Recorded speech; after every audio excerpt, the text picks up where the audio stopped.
মানকাছৰ সমষ্টিৰ মূল পথৰ দুৰৱস্থা।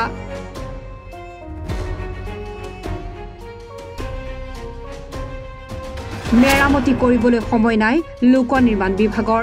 চকুমুদা কুলিৰ ভাও বিধায়ক আমিনুল ইছলামৰ। এই অভিযোগ ভুক্তভোগী পথচাৰীৰ। নিৰ্বাচনৰ সময়ত নেতাই উন্নয়নৰ প্ৰতিশ্ৰুতি ঠিকেই দিয়ে, কিন্তু নিৰ্বাচনৰ পিছত সেই নেতাই পাহৰি যায় উন্নয়নৰ কথা। এয়া মানকাছৰ সমষ্টিৰ অয়ডুবাৰ পৰা টানগাঁৱলৈ যোৱা মূল পথৰ দৃশ্য।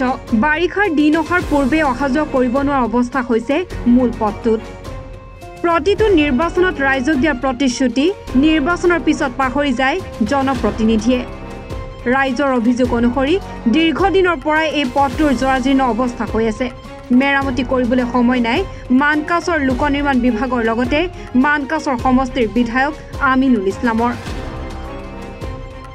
অবস্থা তো খুবই খারাপ। এই বর্তমান যে কন্ট্রাক্টর কাম নিছে কামও ভালো ভালো করতেছে না। মেলাতে মোটামুটি 3 মাস খানি হইল না, মোটামুটি 3 মাস খানি হইল, এই কাম হইতেছে না। তার কীভাবে চলাফেরা মানে গাড়ি করে যাওয়ার কোনো বুদ্ধি নাই। মানুষ মসজিদে আহে, নামাজ পড়বার নিকে আহে, তার মধ্যে আহার রাস্তা নাই। এমর দিয়া টানগাঁও থেকে আরম্ভ করে আমরা বাগাপাড়া পর্যন্ত এই রাস্তার কোনো আহার কোনো বুদ্ধি নেই। হয় এই রাস্তাটা মূল রাস্তা তো এটা টানগাঁও থেকে স্টার্ট করে একদম অয়ডুবা পর্যন্ত এই রাস্তা। এই অবস্থা মোটামুটি 2 বছর হইল, 2-3 বছর ধরে এই অবস্থা, কাম হইতেছে না, এইভাবেই আছে। ওই অল্প কয়েকদিন আগে 2-4 দিন কাম করে থেকে গেছে, আর তার মধ্যে তারপর আর মানুষ টানুষ নাই আর কাম করা।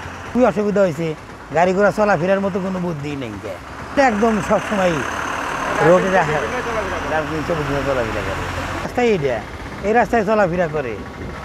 এটা থেকে একদম গুয়াহাটি টুহাটি যে কোনো রাস্তা, এটাই মেন রাস্তা।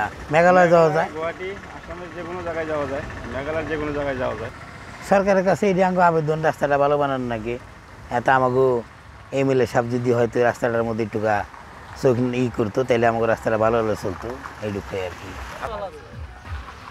এখন উনি তো লোকাল এমএলএ আহে, দেখে না কেমন কিরকম দেখে, দেখার পরে ওনার মধ্যে কৃষি নেব করে না, এটা কি করে বুঝুন।